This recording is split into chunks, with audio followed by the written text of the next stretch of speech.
What do you have to lose? I've been given a revelation by something, perhaps God, perhaps something else, I don't know, I can't explain it, that if we do this certain thing, that we will gain a very great reward for doing so. What's the harm in doing it? The revelation I've been given is that if we film ourselves in our backyard in our underpants, dancing around counterclockwise, singing "I'm a Little Teapot, Short and Stout," that we will live to the age of 1,112 in perfect health. Now, the caveat is, if we get hit by a vehicle or some other accident, whatever, it's game over. You have to, it's not immortality, it's just simply, you will get to live that long, barring any unfortunate accidents or whatever. That doesn't guarantee anything except for perfect health. So if you did get into some sort of accident, but they were able to revive you, you would very quickly recover and be back in full health and on your feet again. But an injury that's fatal, it's game over. Okay, so that's the caveat. So what's the harm? What do we have to lose? If we do it, then we're going to live to 1,112. If we don't do it, we won't. Now, you might say, well, but there's no proof that it's true. Well, so what? I mean, what do we really have to lose? A few minutes of our time? A little bit of dignity? So what? Isn't that a little bit to give up, given the incredible reward that we'll have if it becomes true or happens to be true? So what if it happens to be false? It's a few minutes of your time. And, you know, it's not that much. Again, it's really so insignificant what you lose compared to what you could possibly gain. So the question is, will you do it? And if not, then I would have to ask you, why would you expect me to agree to a similar proposal regarding God? Because this is Pascal's wager reductio ad absurdum. If there's a God, and it's a particular type of God, and you believe in it, then you'll be fine. And we're going to add, if you don't, that it's really a bad thing. In my scenario, it's pure reward, no bad consequence if you don't do it. The only consequence is you'll live a normal age to whatever you would normally live anyways. Mine's completely positive. Mine's given to me by something out there. Why would I make it up? I'm going to make no money off of it. I'm going to gain nothing from it. I potentially lose reputation for saying that it's true and insisting that it's true. So why would I possibly make something up? Am I willing to die for that belief? Well, I'd rather not die, so no. I'll say that it's a lie if I'm threatened by my life. But then again, I'd probably say just about anything to keep my life if it was threatened. So that really doesn't mean much. It just means that I'm kind of a coward. But the question is, what's the harm? Why? It doesn't really hurt you to do it. So why won't you do it? Just do it. Give it a try. And this is a sort of argument made when a believer is really desperate to get you to believe. Just pray. Just ask. Just look harder. Why? Well, because you don't have anything to lose. A few minutes of your time, a little bit of your energy, maybe a bit of your dignity. But it's more than that. Because it's not about what I lose. It's not about what's the harm. It's about the fact that there's no evidence to support the claim that I'm going to not do it.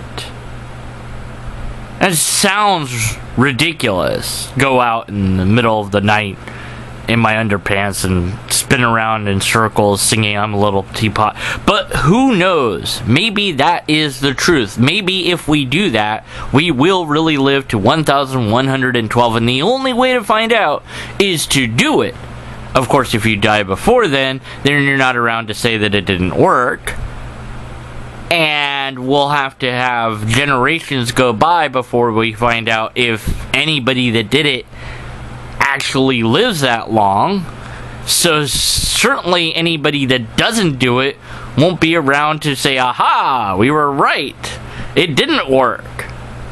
See, because you can't prove a universal negative. You can't prove that not doing it will not do anything. That's why the burden of proof is on the person that made the claim. I've made this extraordinary claim. I need to show burden of proof. Even saying, well, but it's been put into my head by something. I don't know if it's God or a spirit, or maybe it is an evil thing. I don't know, but if it is and I try it and it works, well then bleep. Who cares what it came from? Or maybe it's just my own imagination at work. But even if it is, that still doesn't make it false. Even if I'm lying, it could still be true. Because any sort of guess like that is just a guess. Eeny, meeny, miny, mo, that one's the right religion. It's a guess. That's all I'm doing. I'm guessing. It might be right. 10,000 to 1 shot. I don't know. If you don't play the lottery, you can't win, right? Well, true. The odds of winning the lottery are statistically insane. But people do win. And yes, you can't win unless you play. And some people play their entire life and never win. Is it really an argument to play the lotto every day of your life? $1 a day?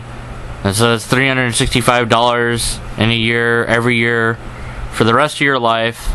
366 on leap years, I suppose. Just in case you might win? I don't know.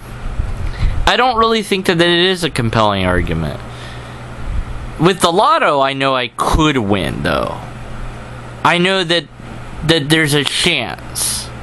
It's a low chance, but I at least know that there is a probability because it has been proven in the past to function. I just shouldn't expect that I'll be the one that beats the odds. I should expect to basically be saying I'm willing to waste $365 to $66 per year just in case. That money is gone, and I'm accepting that it's gone, and I'm not expecting any return on it. It's a very bad investment on my part. But it's my money and I can do that. With the spinning around singing I'm a Little Teapot, I have nothing to compare that to. I have no previous data that shows that somebody somewhere did that and lived to 1,112. I don't even have somebody that lived to like 200. The oldest person I think was 114 or 15 last I looked.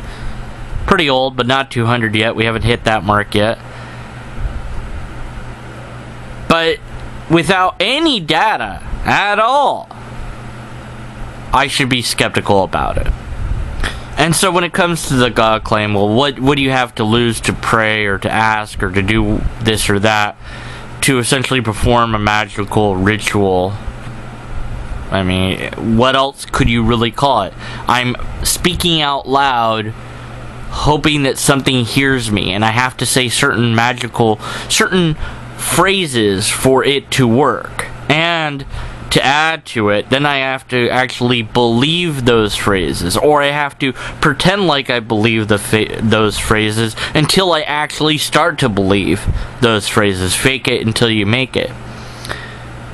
And maybe you can convince your brain eventually that it's true. But all you've done then is brainwash yourself. And if you're wrong, you've wasted all that time and energy and effort into something that is a complete waste of time. The reward is inconsequential. The reward is irrelevant because we don't know that the reward even exists. Not to mention that we don't know that the system of getting the reward is going to get us the reward. And to then threaten with some sort of bad thing if you don't do it is nothing but an ad ballum. So you have a bribe, an appeal to a bribe, and then you have an ad ballum, also known as carrot and the stick. You have the carrot to move you forward, and if you don't move, you get the stick. And the carrot's on the end of the stick, so it makes it really easy to do that. Well, whack, move, whack, move. So, what do you have to lose? A lot more than you might think. Talk to you later. This has been Deconverted Man Unscripted. Remember, lobsters exist.